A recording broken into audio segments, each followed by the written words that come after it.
2025년 7월 27일 30번째 주일을 예배를 시작하도록 하겠습니다. 우리 다 같이 시편 131편을 읽음으로 예배로 나아가도록 하겠습니다. 함께 읽겠습니다. 여호와여, 내 마음이 교만치 아니하고 내 눈이 높지 아니하며 내가 큰 일과 미치지 못할 기이한 일을 힘쓰지 아니하나이다. 실로 내가 내 심령으로 고요하고 평온케 하기를 적대 나귀가 그 어미 부에 있음 같게 하였나니 내 중심이 적대 나귀와 같도다. 이스라엘아, 지금부터 영원까지 여호와를 바랄지어다. 아멘. 예배로 나오는 자들에게 예수님께서는 축복의 인사로 말씀하십니다.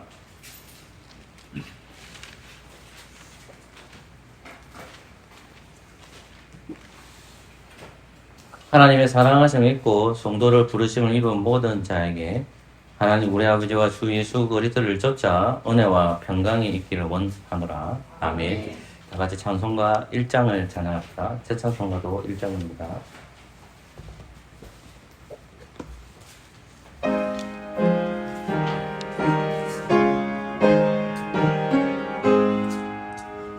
만복의 하나님 온 백성 찬송 드리고 저 전사여 찬송하세. 찬송 성부 성자 성령 아멘. 우리의 신앙을 사도신경으로 고백합시다.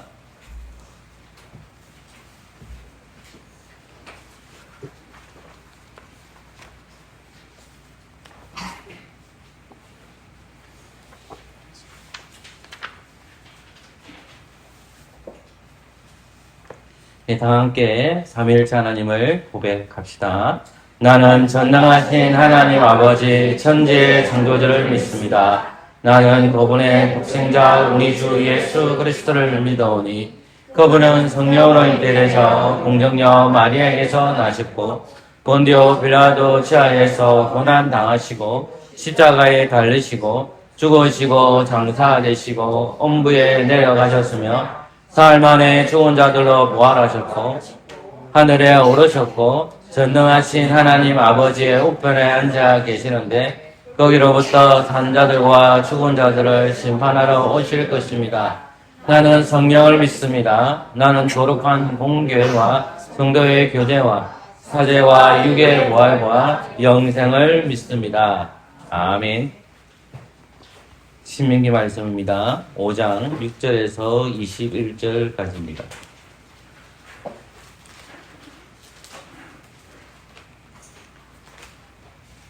한 절씩 교독하겠습니다. 신명기 5장 6절에서 21절입니다.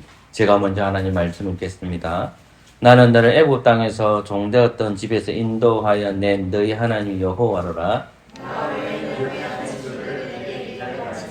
너는 자기를 위하여 새긴 우상을 만들지 말고 이로 하늘에 있는 것이나 아래로 땅에 있는 것이나 땅 위 물속에 있는 것에 아무 형상이든지 만들지 말며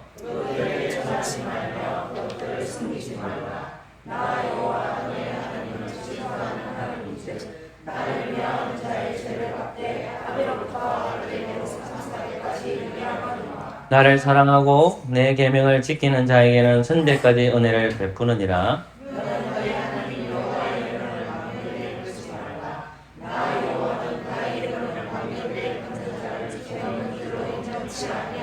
여호와 너희 하나님이 내게 명한 대로 안식일을 지켜 거룩하게 하라. 제7일은 너희 하나님 여호와의 안식인즉 너나 내 아들이나 내 딸이나 내 남종이나 내 여종이나 내 소나 내 낙이나 내 모든 육축이나 내 문화를 요하는 객이라도 아무 일도 하지 말고 내 남종이나 내 여종으로 너같이 안식하게 할지니라.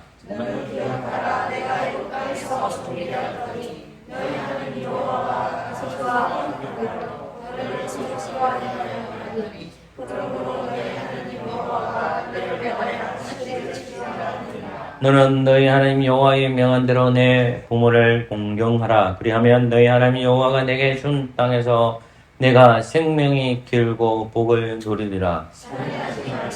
가늠하니도 말지니라. 내 이웃에 대하여 거짓 증거하지도 말지니라. 내 이웃의 아들을 한글치고 말지니라. 내 이웃의 친구나 내 가지나 내 남종이나 내 여종이나 내 소나 내 낙이나 너는 내 이웃의 소유를 한글치 말지니라. 아멘. 자리에 앉으십시오. 십계명에 근거해서 우리의 죄를 공적으로 회개하는 시간을 가지겠습니다. 기도합시다.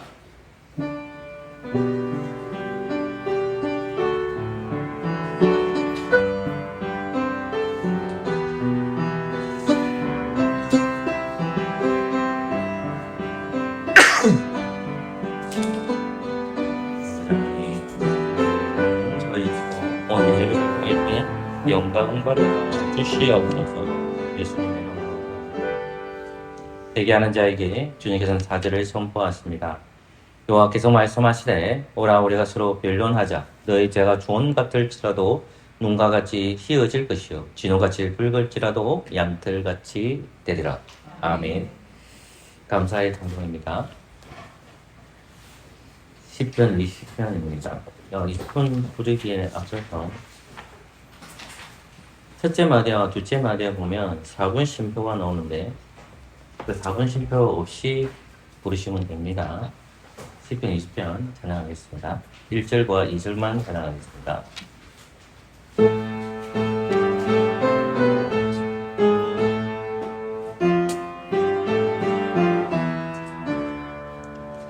알란 날 여호와께서 내게 응답하며 야곱의 하나님 이름이 를 높이 드시며 주 성소의 선을 도우며 시온서부터 시내 내 모든 손에 기억하고 내 번제 은하시네 내 맘에 구원하라 하고 모든 도모를 이루어 주기 원하노라. 너희의 승리로 주 이름으로 내가 불러 우리에게 세우리니 주께서 너희 모든 기도 이루길 원하노라. 아멘. 오늘 말씀은 열왕기상입니다. 열왕기상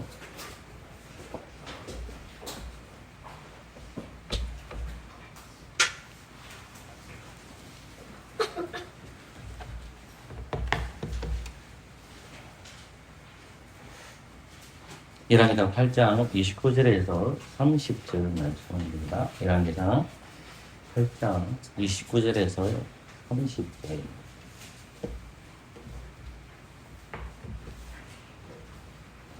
제가 하나님 말씀을 읽어드리겠습니다. 8장 29절에서 30절입니다.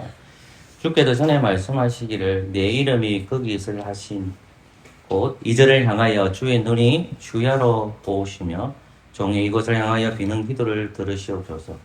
종과 주의 백성이 이스라엘이 이곳을 향하여 기도할 때에 주는 그 간구함을 들으시되 주의 계신 곳 하늘에서 들으시고 들으시사 사하여 주옵소서. 아멘. 기도합시다. 두시간을 감사합니다. 오늘 말씀 선포합니다. 전하는 자나 듣는 자들이 하나님의 말씀 앞에서 귀를 기울이며 이 말씀이 들려지게 하여 주시고 조금도 사탄이 이 말씀을 못 듣도록 하지 못하도록 하나님 은혜 내려 주시옵소서. 성령님 하나님 말씀이 들려지게 하여 주옵소서. 예수님의 이름으로 기도합니다. 아멘.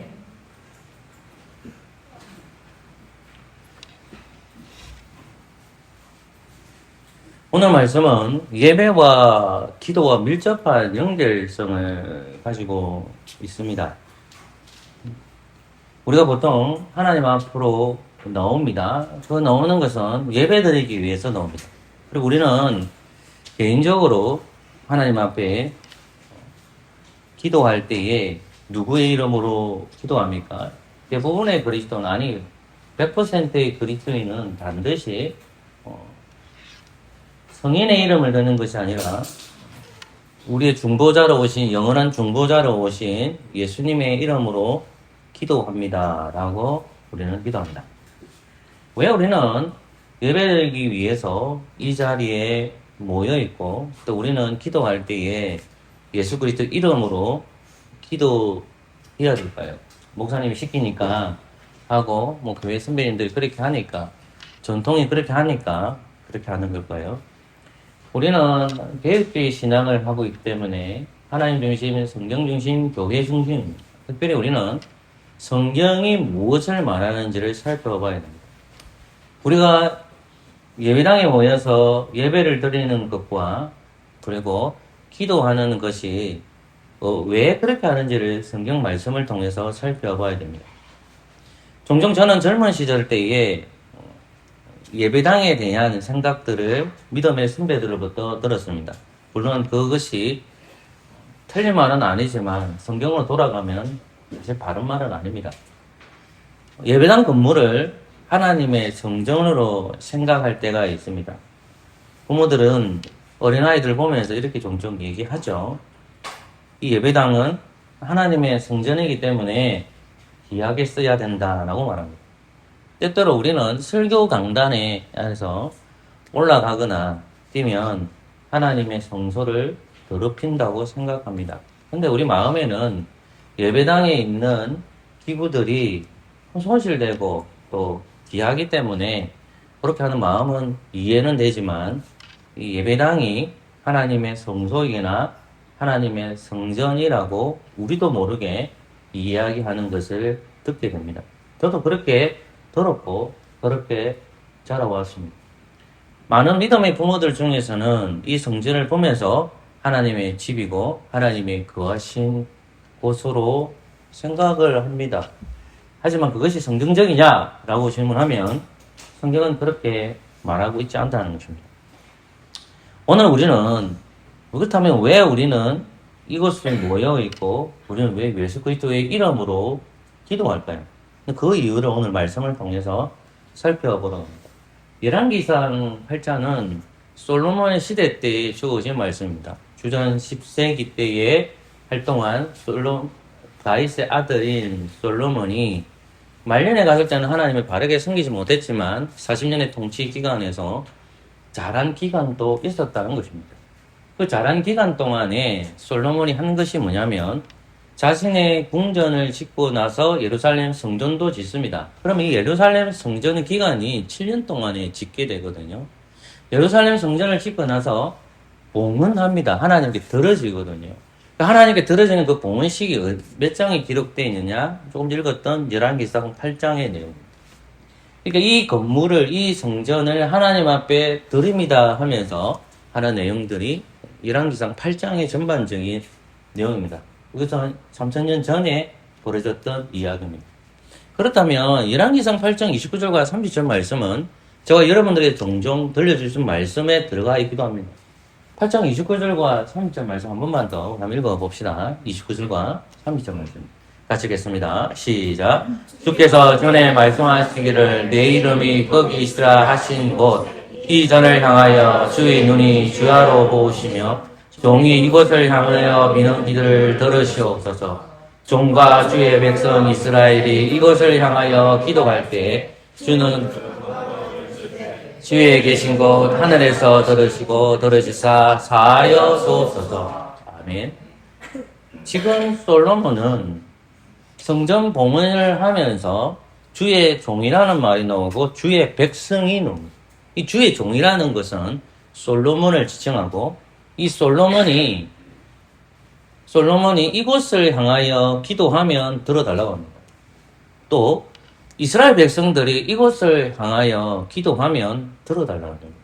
그럼 이곳이라는 것은 어디냐 하실 때 조금 전에 얘기했듯이 예루살렘 성전을 가리킵니다. 예루살렘 성전을 향하여 주여 기도하면 들어달라는 강구의 내용입니다.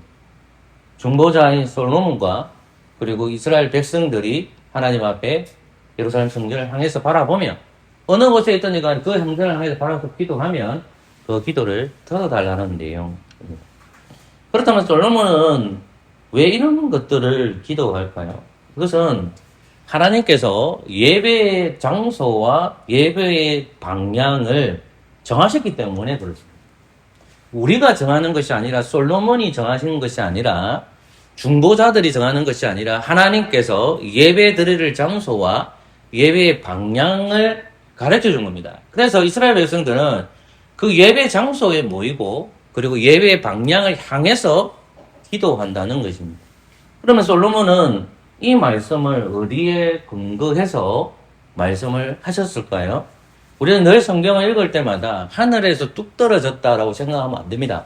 물론 구약 시대에는 환상과 계시를 지통 계시를 통해서 듣지만 그것은 언제나 언약의 말씀에 기초를 합니다. 근데 다시 말해서 솔로몬은 하나님의 말씀을 기초로 해서 기도의 내용이 나오는 겁니다. 즉 하나님의 말씀을 알고 있었기 때문에 이 기도문이 있다라는 것입니다. 그렇다면 그는 어느 본문들을 알고 있었다라고 생각할 수 있을까요? 그것은 신명기 16장 말씀과 신명기 12장 말씀을 알고 있었답니다. 여러분, 신명기 16장 말씀을 한번 가보겠습니다. 시간이 가겠지만 신명기 16장 말씀을 가보십시오. 16장 16절이 중요한데 제가 2절을 한번 읽고 여러분들이 11절을 읽어주십시오. 제가 신명기 16장 2절 말씀을 읽겠습니다. 여호와께서 자기 이름을 두시려고 택하신 곳에서 소와 양으로 내 하나님 여호와께 유월절 제사를 드리되 11절 읽어주세요.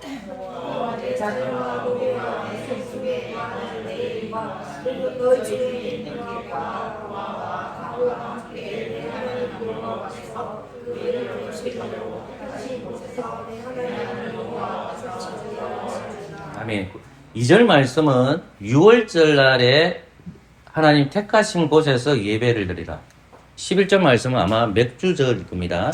그 맥주절, 오순절 날에는 하나님께서 자기 이름을 두신 곳에서, 그 택하신 곳, 하나님이 택하신 곳에서 예배를 드리라.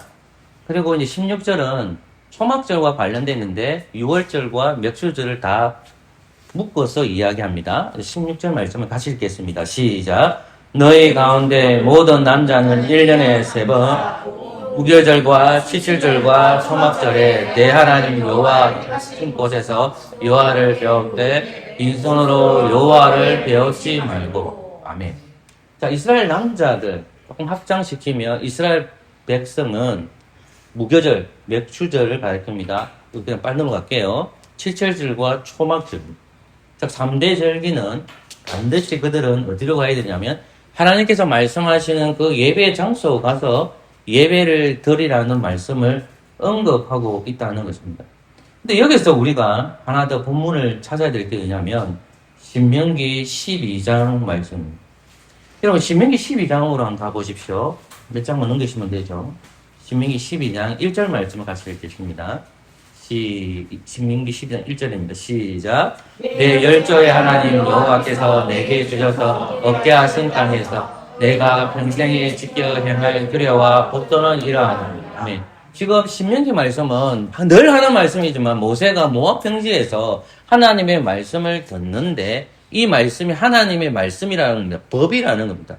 규례와 법도라는 것은 그냥 지켜야 돼 이게 아니라 반드시라는 겁니다. 왜? 그래서 하나님이 말씀하셨기 때문에 하나님과 언약적 백성을 이스라엘 백성들이 맺었기 때문에 언약 백성들이 너희 마음대로 살면 안 돼 이렇게 살아야 돼 라고 가르쳐 주는데 그것을 법이라 하고 또는 오늘 본문에서 언급했듯이 1절 말씀을 보면 법도라는 규례라는 말도 같이 언급되고 있다는 것입니다.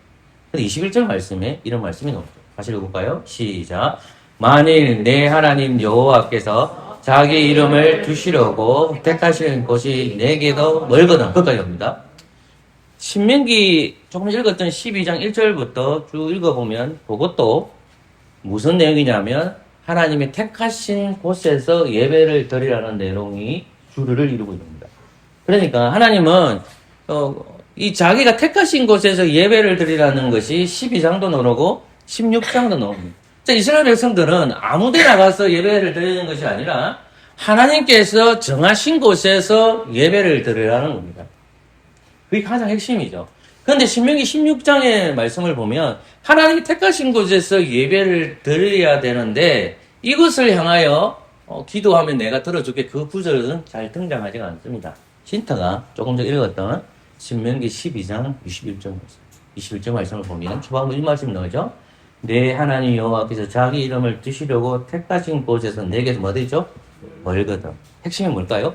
멀거든. 요 단어입니다. 이걸 지금 기억하고 계셔야 됩니다. 자, 다시 이제 우리는 생각해 봅시다. 그러면 이스라엘 백성들이 실제로 하나님께서 택하신 장소에서 예배를 드렸는가를 살펴봐야 됩니다. 신명기 말씀은 아직까지 예루살렘 성전이 완공되어 있지 않습니다. 옛날 이야기입니다. 그러니까 모세 시대에 만든 하나님의 집, 택하신 곳은 강야 시대 40년 동안의 텐트인 집이 이동의 집이었습니다. 강야 시대 텐트 치고 빨리 아침에 일어나면 다시 텐트를 치야 되고 또 당체를 거둬야 되고 이런 일들이 많기 때문에 돌로 짓는 것이 아니라 대부분 나무로 짓게 됩니다. 그래서 그 이름을 성막이라고 합니다. 그래서 하나님께서 성막을 이스라엘 백성들에게 지으라 했고 그 보살렛과 오월을 주축에 대해서 하나님이 명령하신 대로 모세가 설계를 받아온 대로 그 지은 집이 성막입니다. 성막이 하나님이 택하신 곳이었습니다. 그래서 이스라엘 백성들 어디서 예배를 드리느냐? 하나님께서 말씀하신 이 성막, 이 예배의 장소인 이 성막에서만 예배를 드렸는. 그럼 실제로 이스라엘 백성이 그렇게 예배를 드렸는가를 우리 역사선상에서 찾아봐야 됩니다. 여호수아 시대에 이런 말씀이 나옵니다. 찾지 마세요. 여호수아서 18장 1절에 보면 이 말씀이 나옵니다. 이스라엘 자손의 온 회중이 실로에 모여서 거기에 회막을 세웠으며 그랬습니다. 실로에 뭐가 있느냐? 하나님의 집이 있습니다.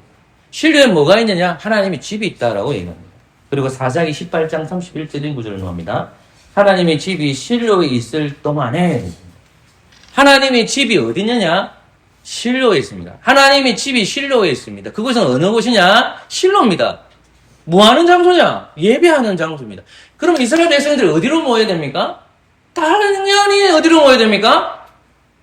실로로 모여야 됩니다. 왜? 하나님께서 예배하는 장소를 정했기 때문에, 하나님이 거기 계시기 때문에, 하나님이 거기 계신 곳으로 이스라엘 백성들이 초막절이나 6월절이나 맥출절의 3대 절기 남자들이 그곳으로 가서 무엇을 드려야 되고 반드시 예배 드려야 됩니다. 강야 시대에도 그들은 실로를 향해서 예배를 드렸다는 것을 우리는 확인하게 됩니다. 그런데 이제 성막의 시대가 끝마치고 다윗의 시대가 돌아옵니다. 왕정 시대입니다. 역사를 좀 이해 공부를 하셔야 되겠죠. 그러면 다윗이 하나님의 집에 대한 설계도를 받고 그는 하나님의 집을 짓지 못합니다. 피를 묻힌 자이기 때문에. 그래서 하나님은 이 설계도를 누구에게 주게 만드냐면 솔로몬에게 주라고 합니다. 그리고 솔로몬이 이 집을 짓는데 그것이 예루살렘 성전이라는 것입니다. 자, 7년 동안 그는 열심히 하나님의 집 성막에서 이제 성전을 짓게 됩니다. 그리고 솔로몬 시대와 솔로몬 시대 이후까지 예수님이 오시는 전날까지는 어떻게 되냐면 이스라엘 백성은 어디서 모여야 되냐면 예루살렘 성전입니다. 예수님이 공생이 할 때도 그들은 예루살렘 성전에서 예배를 드려야 됩니다. 그들이 왜 예루살렘 성전에서 예배를 드려야 됩니까? 그 솔로몬이 말했기 때문에 그런 게 아니에요. 누가 말했기 때문에 그렇습니까? 하나님께서 말씀하시기 때문에 그 예배의 장소로 나아간다는 것입니다. 사랑하는 성도 여러분, 저는 여러분들과 함께 신명기 16장 16절 말씀을 읽었습니다. 너희 가운데 모든 남자는 1년에 3번 무교절과 축제절과 초막절에 내 하나님 여호와 택하신 곳에서 여호와 하나님을 배웁대라는 말씀이 있습니다. 이스라엘 모든 백성들은 특히 남자들은 이 3대 절기에는 예루살렘 성전으로 나아가야 합니다. 왜냐하면 하나님께서 예배드리는 장소를 정하셨기 때문입니다. 그들은 그곳에 가서 하나님 앞에 기도드려야 합니다. 이것은 모세의 말이 아니라 하나님의 말씀입니다.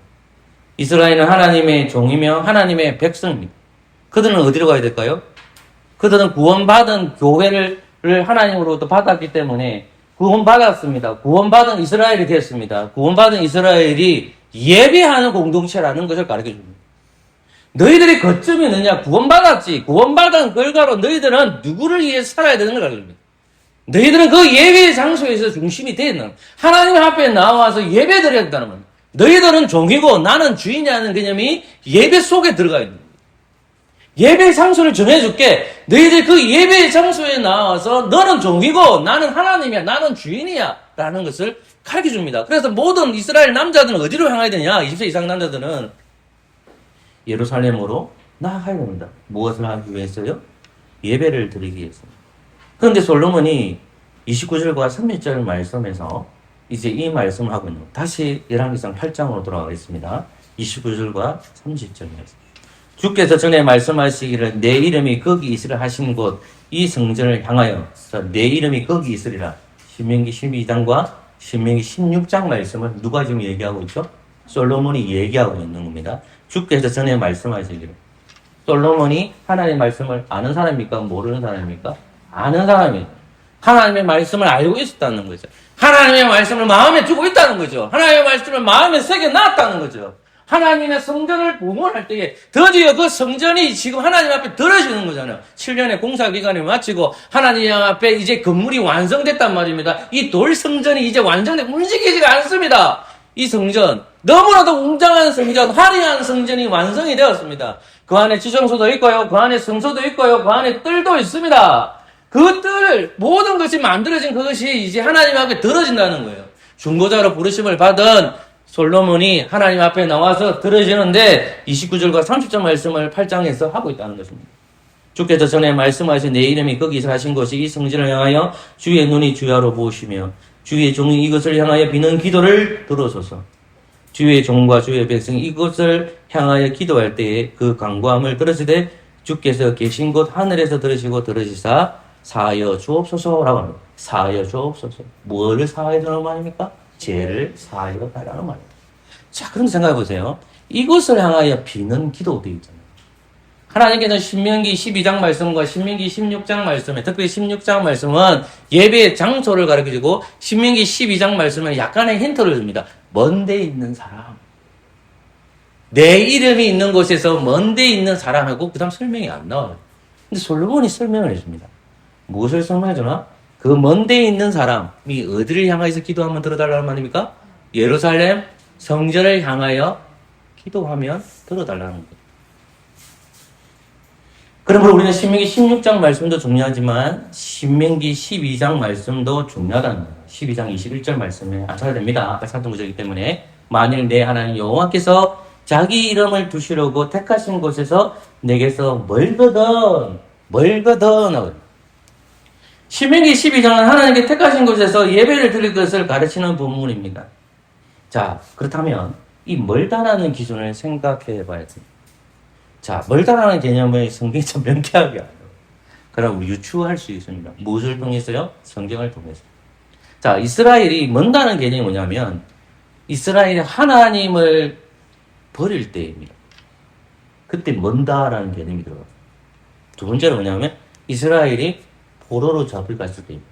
첫 번째, 이스라엘 하나님 버릴 때가 많겠지만 아합의 시대를 생각합니다. 이건 여러분의 설교했던 적도 있습니다. 아합의 시대는 어떤 시대냐? 여러분, 아합은 북이스라엘의 7번째 왕입니다. 남쪽과 북쪽이 솔로몬 이후로 나눠져 버립니다. 나눠져 버려요. 기억하고 있어야 돼요, 머릿속에요. 자, 그런데 요게 오므리의 아들인 아합이 이스라엘 남쪽과 북쪽에서 가장 악한 왕이에요. 왜? 대부분이 이계명을 범합니다. 우상을 숭배해요. 그럼 하나님은 버리잖아요. 종교를 바꾸지 않아요. 근데 아합은 종교를 바꿔버려요. 그러자 하나님께서는 엘리야를 보냅니다. 엘리야하고 갈매산에서 바알과 아셀의 850명의 선지자들이 한판 붙습니다. 어디 있어요? 갈매산에서. 근데 엘리야가 이상한 행동을 합니다. 어떤 이상한 행동을 하죠? 기도를 하죠. 어떻게 기도를 할까요? 예. 18장 42절, 열왕기상 18장 42절 가보십시오. 찾아볼게요. 열왕기상 18장 42절. 저는 본문을 사전 습관을 계속 가져야 된다고 생각하기 때문에 18장 42절입니다. 하실까요? 시작. 18장 42절입니다. 시작. 아합이 먹고 마시러 올라가니라. 엘리야가 갈매산 골짜기로 올라가서 땅에 굴어 엎드려 보십시오. 850명의 선지자들이 있습니다.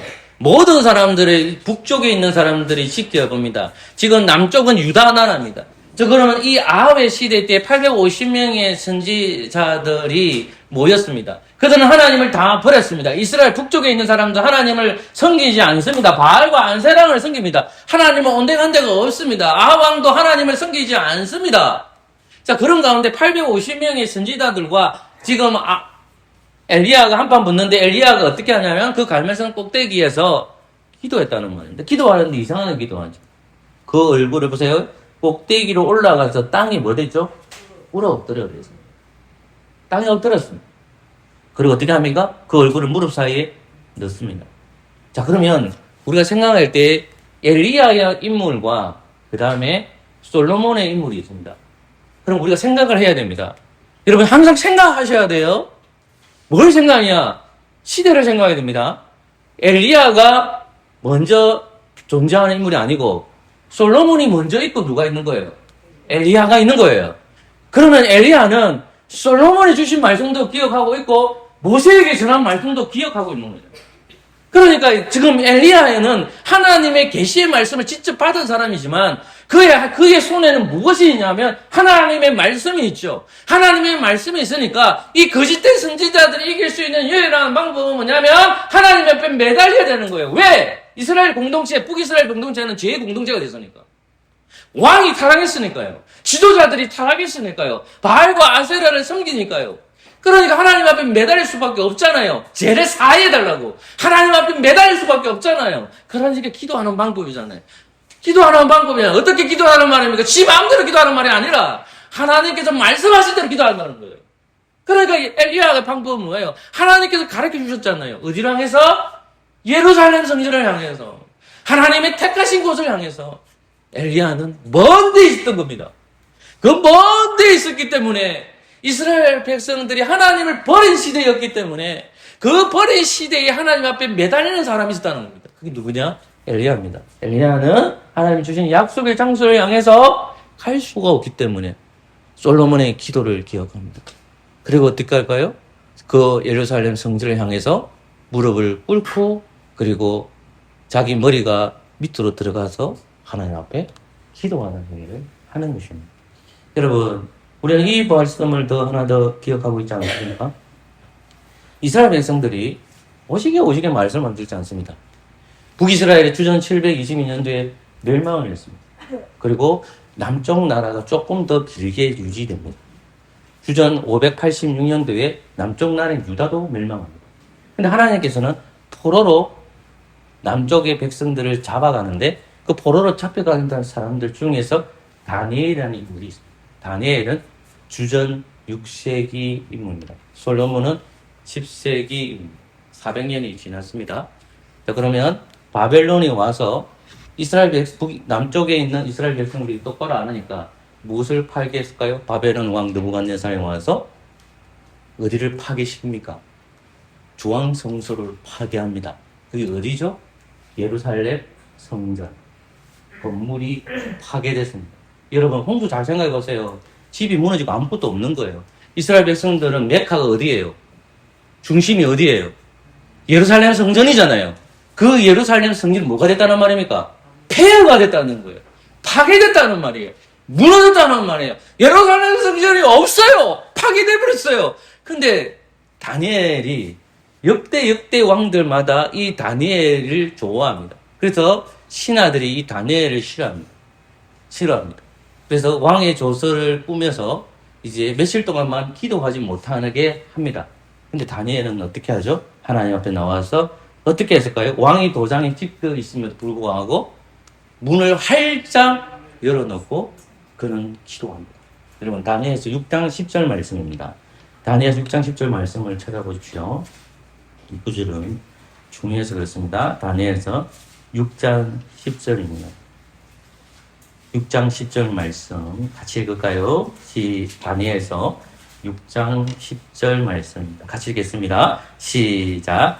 다니엘이 이 조서에 왕이 도장이 찍힌 것을 알고도 자기 집에 돌아가서는 이 땅에 올라가 예루살렘을 향한 창문을 열고 전에 하던 대로 바로 세 번씩 무릎을 꿇고 기도하며 하나님께 감사하였더라. 첫 번째 엘리야의 시대는 이스라엘이 패배한 시대이기 때문에 하나님을 버릴 때입니다. 하나님을 버릴 때 엘리야는 먼 데에 있었기 때문에 하나님 앞에 나와서 유일하게 할 수 있는 방법, 예루살렘 성전을 향해서 기도했다는 거고, 다니엘은 6세기 인물입니다. 그러면 그 6세기 인물이 그 다니엘이 어떻게 했을까요? 기도할 수 없는 상황이었는데 그는 기도했다는 내용이 나옵니다. 다니엘이 이 조세의 왕의 도장이 있은 것을 알고도 자기 집에 돌아갔으면 입방에 올라가 어디로 향해서? 예루살렘으로 향한 창문을 열었다라고 되어 있습니다. 그리고 그는 하루에 몇 번씩 기도했다? 3번씩 기도를 했다. 문을 닫고 기도하면 몰랐을 겁니다. 그래서 문을 어떻게 하죠? 열어놓고 기도합니다. 그리고 어디를 향했다는 말입니까? 예루살렘을 향해서 기도했다는 겁니다. 다니엘은 왜 기도했을까요? 하나님께서 말씀하신 게 있죠. 모세에게 말씀하십니다. 신명기 12장, 신명기 15장. 신명기 12장은 먼 데 있는 거고, 신명기 16장은 택하신 곳, 그리고 열왕기상 8장, 이것을 향하여 기도하면 죄를 사해달라는 거기 때문에 다니엘은 어떻게 하는 겁니까? 왕의 조서가 지켜 있음에도 불구하고 문을 열어냈죠. 제가 아까 뭐라고 했죠? 성전은 파괴됐습니까? 파괴 안 됐습니까? 파괴됐잖아요. 하나님의 말씀은 무너졌습니까? 무너지지 않았습니까? 하나님의 말씀은 무너지지 않습니다. 건물은 파괴될 수 있습니다. 하나님의 말씀은 무너지지가 않습니다. 그래서 다니엘은 그 하나님의 말씀을 기억해서 저 무너진 성전을 향해서 바라보며 하나님 앞에 죄를 사해달라고 기도하는 것입니다. 그가 기도하는 예배의 장소는 어딜까요? 하나님께서 말씀하신 예배의 장소를 향해서 기도하는 행위입니다. 그 행위 자체가 죽음을 각오하는 행위입니다. 그냥 하는 행위가 아닙니다. 죽음을 각오하고 기도합니다. 엘리야도 마찬가지로 죽음을 각오하고 그 성전을 향해서 바라보고 기도했다는 말씀입니다. 소리를 깨끗이 지르는 제게도 이 말씀은 부끄럽습니다. 너무나도 부끄럽고 너무나도 경상도 말로 쪽팔리고 기도하지 못한 것 때문에 힘들고 어렵습니다. 그러나 그들의 시대를 생각하면 더 힘들었을 것입니다. 사랑하는 성도 여러분, 우리는 이 말씀을 반드시 기억하고 있어야 됩니다. 그래서 우리는 열왕기상 8장 29절 말씀과 30절 말씀이 우리에게 중요한 것입니다. 모세의 시대는 하나님의 집이 하나님의 예배의 장소가 성막이었다면 솔로몬의 시대는 성전이었습니다. 그 말은 죄인이 하나님께 나아가는 유일한 길은 성막으로 가야 되고 성전으로 나아가야 됩니다. 요한복음 14장 6절 말씀에 이런 말씀이 있습니다. 내가 곧 길이요 진리요 생명이니 나로 마음을 않고는 아버지께로 올 자가 없느니라고 했습니다. 우리는 이제 건물이 아니라 사람 성전이 되었습니다. 신약 시대가 지나고 구약 시대가 지나고 신약 시대가 옵니다. 우리는 말라기를 읽고 나서 마태복음을 보면 그 시대가 450년의 기간이 있습니다. 이 450년 기간 동안 하나님은 단 한 말씀도 하지 않습니다. 그래서 침묵의 시대였습니다. 그런데 그리고 나서 예수님이 이 땅에 오십니다. 예수님께서 어디로 오시느냐? 여러 것을 가졌지만 갈릴리 지역을 갑니다. 갈릴리 지역에 사마리아 여자를 만나는데 그 동네 이름은 수가성입니다. 그 여자를 만납니다. 우물가에서 예수님은 앉아 있습니다. 예수님은 물이 마릅니다. 그 여자에게 물 좀 달라고 합니다. 그 내용은 요한복음 4장에 기록이 되어 있습니다. 그런데 그 여인이 예수님에게 질문한 내용이 있습니다. 이 질문의 내용이 뭐라고 적히냐면 당신은 유대인으로서 어찌하여 사마리아 여자인 나에게 물을 달라 하나이까 하니라고 했습니다. 그러자 그리고 또 그 여자는 또 예수님에게 또 이렇게 말합니다. 주여 내가 보니 선지자였습니다. 우리 조상들은 이 산에서는 예배하였는데 당신들의 말은 예배할 곳이 예루살렘에 있다라고 했습니다. 이 여자는 예배의 장소를 어디로 알고 있다는 겁니까? 예루살렘 성전으로 알고 있다는 거죠. 자, 그러면 예수님은 그 여인에게 어떻게 대답을 해야 될까요? 그래, 네 말이 맞다라고 해야 되잖아요. 그래, 예배드리는 장소야 예루살렘 성전이야 이렇게 얘기해야 되는데 우리 예수님은 그 여인이 상상할 수 없는 말을 던져버립니다. 그것이 요한복음 4장 21절과 23절까지 기록이 되었습니다. 요한복음 찾아보겠습니다. 제가 말이 좀 빨랐으면 시간 개념 때문에 그렇습니다. 요한복음 4장 21절에서 23절입니다. 21절부터 23절 같이 읽어볼까요? 시작. 예수께서 이랬을 때 여자여 내 말을 믿으라. 이 산에서도 말고 예루살렘에도 말고 너희가 아버지께 예배할 때가 이르리라. 너희는 알지 못하는 것은 예배하고 우리는 아는 것을 예배하노니 이는 구원이 유대인에게서 납니다. 아버지께 참되게 예배하는 자들은 영광의 진리로 예배할 때가 오나니 곧 이때라. 아버지께는 자기에게 이렇게 예배하는 자들을 찾으시느니라. 아멘. 여러분, 이 말씀은 무슨 말입니까? 예수님의 말씀은 구약에 나오는 신명기 12장 말씀과 16장 말씀과 열왕기상 말씀과 맞지 않습니다. 하나님께서 택하신 곳 예루살렘 성전을 향해서 먼 데에 있는 사람들이 기도하거든, 또는 예루살렘 장소로 오면 그것이 예배드리는 장소인데 예수님은 그렇게 말씀하지 않았습니다. 네 말이 맞다. 예루살렘 성전이 예배드리는 장소지. 네 말이 맞지. 그렇게 예수님은 말씀하지 않고 예수님은 이 말씀 속에 너무나도 상반된 말씀을 하십니다. 왜 사마리아 여인에게 이런 말씀을 하셨을까요? 우리는 요한복음의 구조를 살펴봐야 됩니다. 늘 여러분들에게 했던 구절들이 자꾸 들어갑니다. 요한복음 1장과 요한복음 2장에서 답변합니다. 예수님은 요한복음 1장 14절에 이렇게 말합니다. 말씀이 육신이 되어 우리 가운데 거하심에 되습니다. 거하시되는 말은 예수님이 텐트를 치시며 예수님이 성막이 되시며 예수님이 뭐가 됐죠? 하나님의 집, 예배의 중심. 예배의 중심이 누가 됐다는 말입니까? 하나님께서 말씀하신 택하신 곳이 구약 시대의 성막이었습니다. 그것은 모세 시대였습니다. 그런데 예수님이 뭐라고 합니까? 내가 뭐라고 얘기합니까? 그 하나님 택하신 성막이야 라고 예수님이 친히 말씀하시는 겁니다. 그리고 요한복음 2장에서 뭐라고 얘기합니까? 예수님께서는 요한복음 2장 21절에서 이렇게 얘기합니다. 예수는 성전된 자기 육체를 가리켜 말씀하신 것이라고 했습니다. 자, 예수님이 성전이라고 합니다. 자, 예수님이 택하신 곳이 됩니다. 솔로몬의 성전이 있는데 이것은 장차 오실 그리스도의 그림자이고 이 성막이 장차 오실 그리스도의 그림자라는 겁니다. 예수님께서 말씀하시면 내가 지금 성막이야? 내가 지금 뭐라고 얘기하는 겁니까? 성전아야. 누가 택하셨다? 하나님이 택하셨다. 하나님이 창세전에 나를 예정하셔서 나를 성막으로 보내셨고 나를 성전으로 보내셨다라는 말씀입니다. 그 성전이, 그 성막이 예배의 장소인 것이 나다라는 말씀을 그 여인에게 지금 말씀하고 있는 것입니다.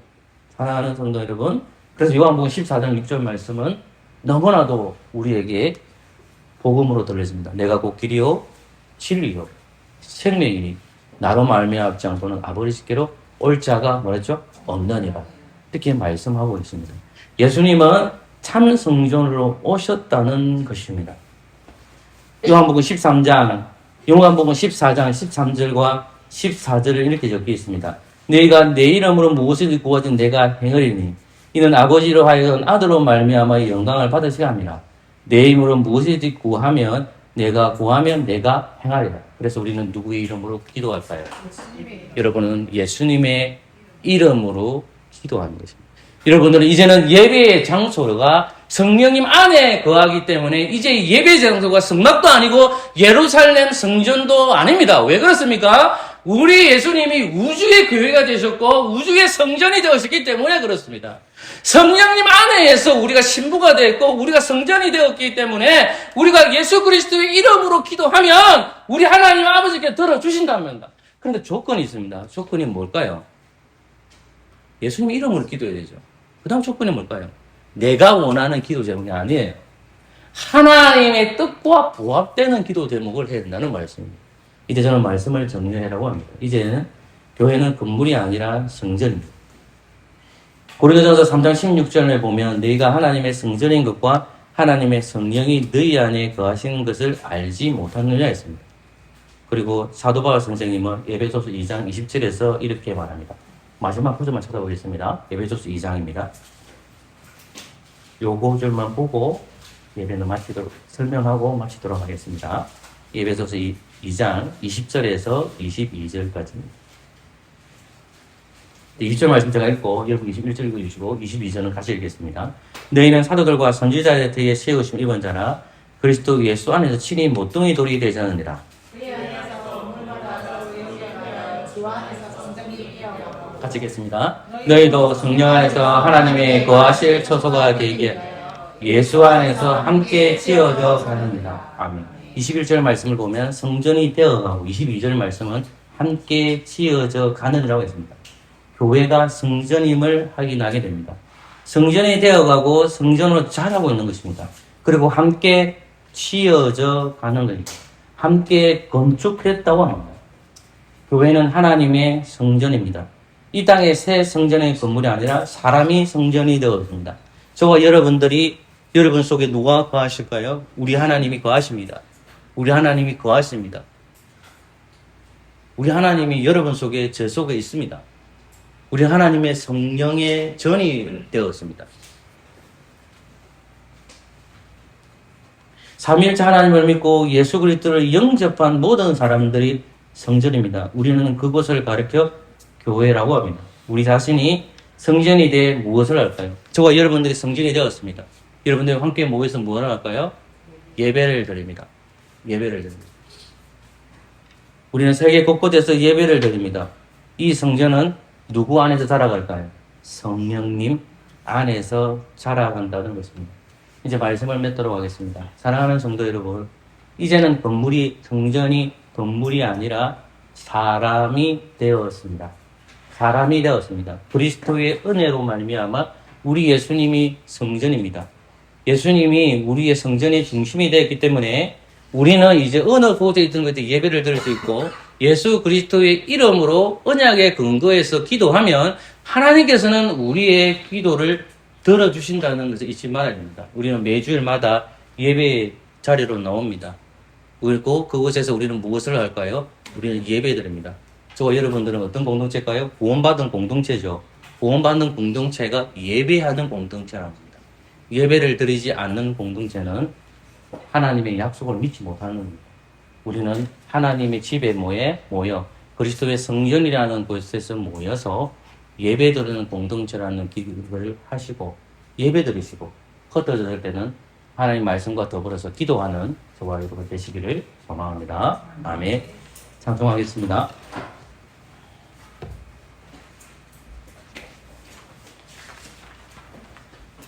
찬송가 473장입니다. 새 찬송가는 411장입니다.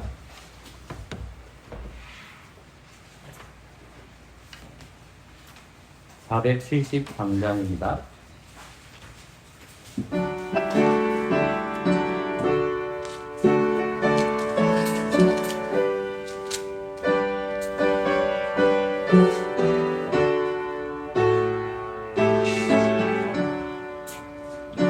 내 맘속에 참된 평화였네.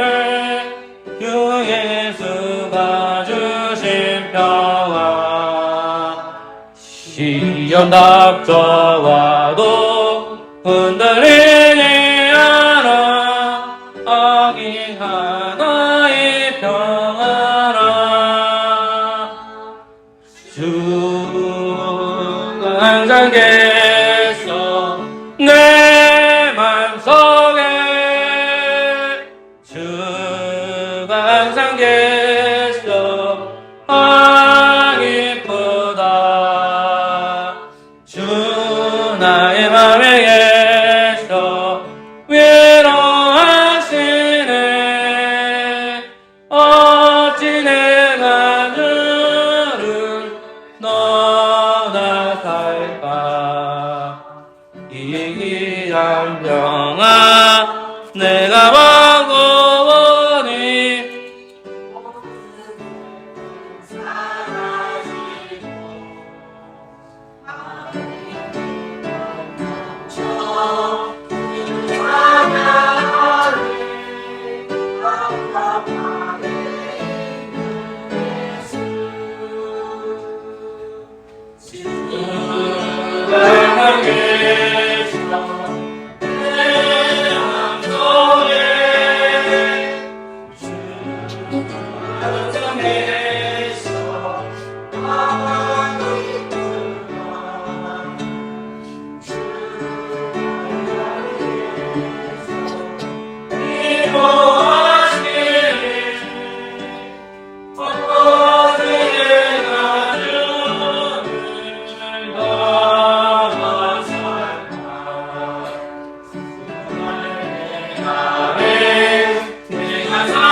모두가 일어나 주십시오. 정상제도로 일어나주십시오. 다 같이 주보에 나와 있는 두 이름을 함께 예배 참석한 모든 분들 함께 두 이름을 고백하겠습니다. 고백합시다. 하늘에 계신 우리 아버지여, 이름이 거룩히를 받으시옵소서. 나라가 임하옵시며 뜻이 하늘에서 이루어진 것 같이 땅에서도 이루어지이다. 오늘 우리에게 필요한 양식을 주시옵고 우리가 우리에게 죄 지은 자를 사하여 준 것 같이 우리 죄를 사하여 주시옵고 우리를 시험에 들게 하지 마시옵고 다만 악에서 구하시옵소서. 나라와 근세와 영광이 아버지께 영원히 있사옵나이다. 아멘. 분상 말씀입니다. 마태복음 26장입니다. 26장 34절 35절 말씀. 마태복음 26장 34절 35절 말씀. 예수께서 가라사대 내가 진실로 내게 이르노니 오늘 밤 닭 우기 전에 네가 세 번 나를 부인하리라. 베드로가 가로되 내가 주와 함께 죽을지언정 주를 부인하지 않겠나이다 하고 모든 제자도 이와 같이 말한다. 아멘. 아멘. 이 베드로라는 분은 나이가 많으신 분이기도 하고 예수님이 하늘로 승천하셨을 때에 초대교회를 세울 때에 축돌이 된 사람이 이 베드로라는 신부입니다. 베드로라는 사람입니다. 근데 베드로가 예수님께서 성만찬을 하시고 나서 이제 하신 말씀 중에 이제 베드로가 주신 말씀이 있는데 네가 내를 세 번 부인할 것이라는 말씀을 합니다. 그런데 베드로가 뭐라고 얘기하냐면 죽을지언정 그를 부인하지 않겠다라고 합니다. 성찬이 있고 나서 그 다음 본문으로 이어지고 있거든요. 그 말이 무슨 말이냐면 이 베드로가 마태복음 16장에서 신앙 고백을 하고 있지만은 성찬에도 한몸이라는 자로 들어와 있어요. 그리고 주님을 위해서 내가 죽겠습니다라고 합니다. 그러나 로마라는 권력이 하고자 죽음에 대한 두려움을 갖게 됩니다. 그러자 예수님을 가감히 부릅니다. 신앙은요 늦게 버린 사람도 있지만요 가감히 버리고 여러분 똑같이 그리스도께서 제정하신 성찬이 있습니다. 이 성찬을 먹을 때에 떡과 포도주는 그리스도의 희생을 성령 하나님을 통해서 확인합니다. 우리는 6일 동안 처절한 싸움을 하고 왔어요. 우리는 6일 동안 영적 전쟁을 벌이고 왔어요. 그러면 여러분들 신앙 고백 안에서 반드시 들어가야 될 게 뭐예요? 베드로는 이후에 하나님 앞에 신앙 고백을 하고 자기의 죄를 고백합니다. 똑같이 우리도 떡과 포도주를 마실 때에 나에게 죄를 고백하셨어요. 누가 말씀을 하실까요? 그것은 성령님께서 나에게 말씀하십니다. 그리고 우리는 어떻게 이제 살아야 될까요? 그것은 복음대로 살아야 됩니다. 그리스도께서 희생하신 것처럼 우리가 세상에 나아가서 우리가 떡이 되고 여러분들이 그리스도의 피가 되십시오. 그때 하나님께서는 우리에게 주신 목적들을 잘 깨달을 것입니다. 그 가슴 있는 저와 되시기를 소망합니다. 아멘.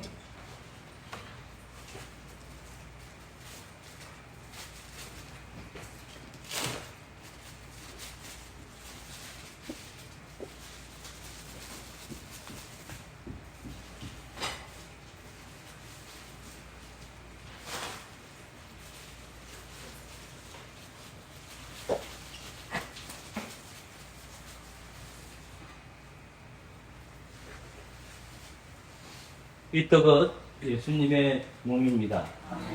기도합시다. 한쪽에 합리합니다. 예수 그리스도 이름으로 기도합니다. 아멘.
같이 묻겠습니다.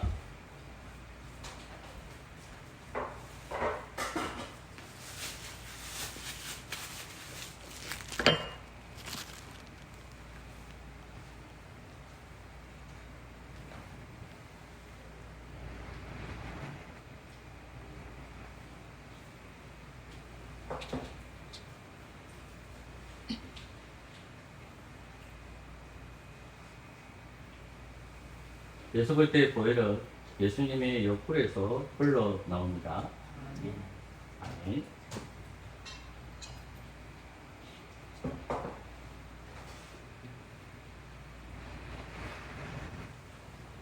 이 포도주는 예수님의 피입니다. 기도합시다. 좋으신 하나님, 흙에 참여하는 저희들이 보혈에 참여합니다. 예수 그리스도의 이름으로 기도합니다. 아멘.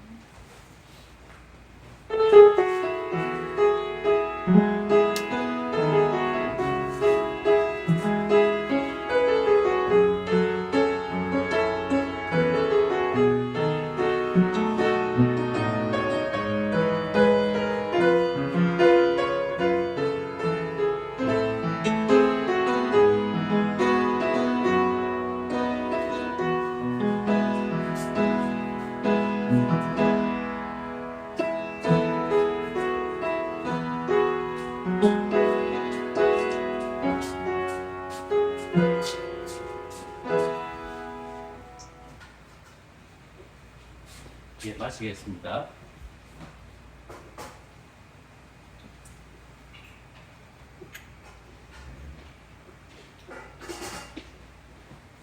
성탄 찬송 드리겠습니다.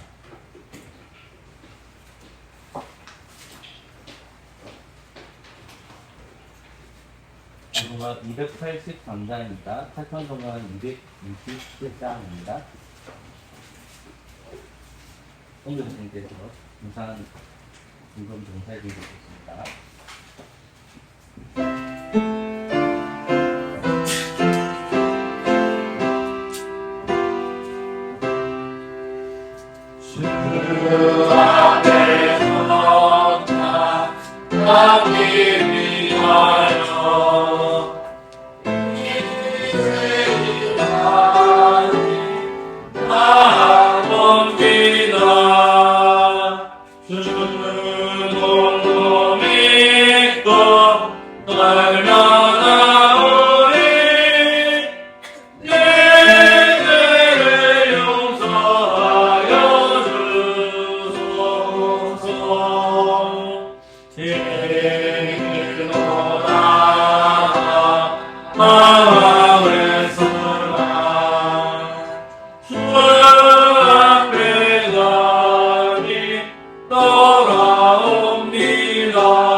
기도와 찬송 주께 드리고 주님의 떡과 잔을 받으니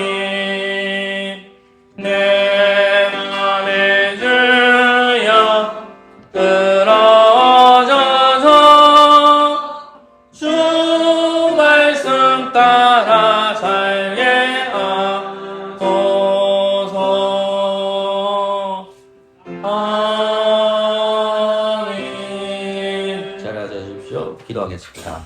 하나님 감사합니다.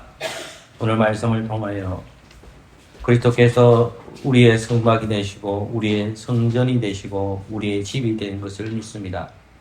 이제 우리가 우주의 주인이 하나님이시고 예배의 장소가 주님이시라는 것을 말씀을 통해 깨닫게 됩니다. 성령님 안에서 우리 또한 하나님의 성전이 되게 해주신 하나님, 우리가 예배의 자리로 부르심을 받은 저희들이 언제나 우리의 죄를 고백하는 저희들 되게 하여 주시고, 아담의 죄 아래 태어났지만 그리스도의 은혜로 나의 죄를, 우리의 죄를, 교회의 죄를 씻어주신 그 하나님 감사와 찬양을 올려드립니다. 날씨가 너무 덥고 때로는 비가 너무 많이 와서 이 땅에 사는 시민들이 힘들어하고 있습니다. 아버지 하나님, 이 땅에 살아가는 저희들에게 때로는 덥게 하시고 때로는 엄청난 많은 비를 주시는데 하나님 선하신 이유가 있다는 것을 저희들이 믿습니다. 때때로는 그 피해를 입은 사람들이 고통하고 애통합니다. 모든 것을 다 이해할 수는 없지만 하나님의 섭리에서 벌어진 것을 조금 더 의심하지 말게 하여 주시고, 언제나 이러한 가운데에서도 하나님 앞에 긍휼을 베풀어 달라고 기도하는 저희들 되도록 인도하여 주옵소서. 나는 물피해를 받지 않았기 때문에 괜찮다라는 마음을 갖지 말게 하여 주시고, 오히려 그러한 아픔을 당한 사람들에게 아파하고 함께 기도하는 저희들 될 수 있도록 은혜 내려 주시옵소서. 아버지 하나님, 이 모양 저 모양 살아가다 보니까 때때는 자식 때문에 아프고 때는 부모 때문에 아프고 때는 친구 때문에 아픕니다. 그러나 하나님, 우리가 그 아픔 안에서도 서로에 대해서 미워하는 마음이 없도록 성령님 지켜주시옵소서. 서로 미워하다 보면 하나님도 미워하게 되고 친구도 미워하게 되고 부모도 미워하게 되고 모두 다 미운 사람이 되는데, 아버지 하나님, 악한 영들이 사탄 마귀가 역사하지 않도록 성령님이여 우리의 마음을 제어하여 주시고 우리의 마음을 통치하여 주시옵소서. 몸이 아프신 분들이 많습니다. 찾아가셔서 위로하여 주시옵소서. 오늘도 함께 정찬 형제가 군생활 하다가 휴가 나왔습니다. 아버지 하나님, 군생활 동안에 하나님께서 돌봐주시고 몸 건강히 또 함께 예배 드리게 해주신 거 하나님 감사합니다. 본주도 아버지 하나님 뉴질랜드 신앙생활하고 있고 또 돌아와서도 동일하게 하나님을 바라볼 수 있는 믿음들을 허락하여 주시옵소서. 예수 그리스도의 이름으로 기도합니다. 아멘. 다 같이 시편 20편 3절에서 4절을 부름으로 준비하신 헌금하도록 하겠습니다. 시편 20편 3절 4절입니다.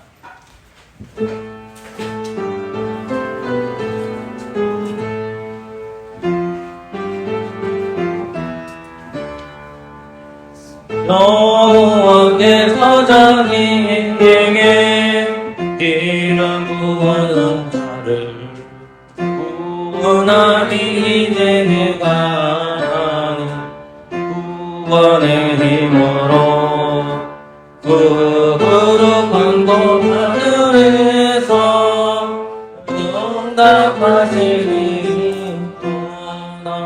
즐거워 마르지 않아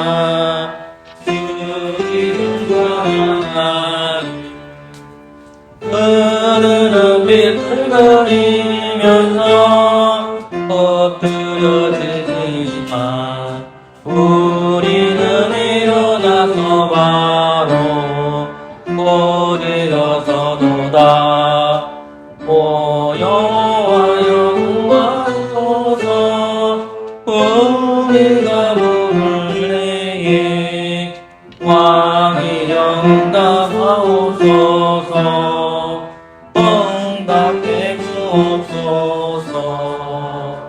기도합시다. 조신 하나님 감사합니다. 우리의 몸을 드리고 우리의 마음을 드리고 또한 귀한 예물을 주님 앞에 드립니다. 주님 이거 받아주시고 항상 우리가 재물의 주인이 하나님이라는 신앙 고백을 이 예물을 통해서 고백하게 하여 주옵소서. 궁핍한 자 있으면 교회가 돌아보게 하여 주시고 하나님도 공률이 여김을 마음을 주시옵소서. 예수 그리스도의 이름으로 기도합니다. 아멘. 우리 다 같이 일어나셔서 주님 다시 오실 때까지 찬양하겠습니다.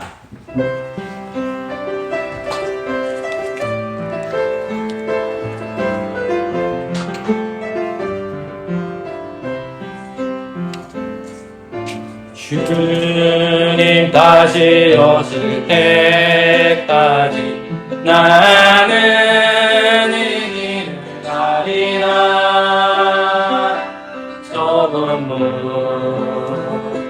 좁은 길 나의 십자가 지고 나의 가는 이 길 끝에서 나는 주님을 보리라. 영광의 내 주님 나를 맞아주시니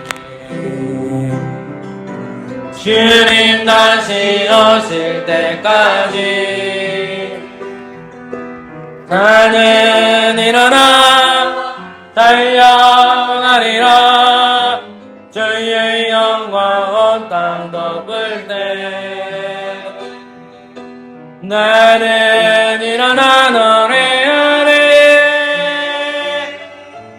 내 사모하는 주님 온 세상 구주시라. 내 사모하는 주님 영광의 왕이시라. 주 예수 그리스도의 은혜와 하나님의 사랑과 성령의 교통하심이 너희 무리와 함께 있을지어다. 아멘.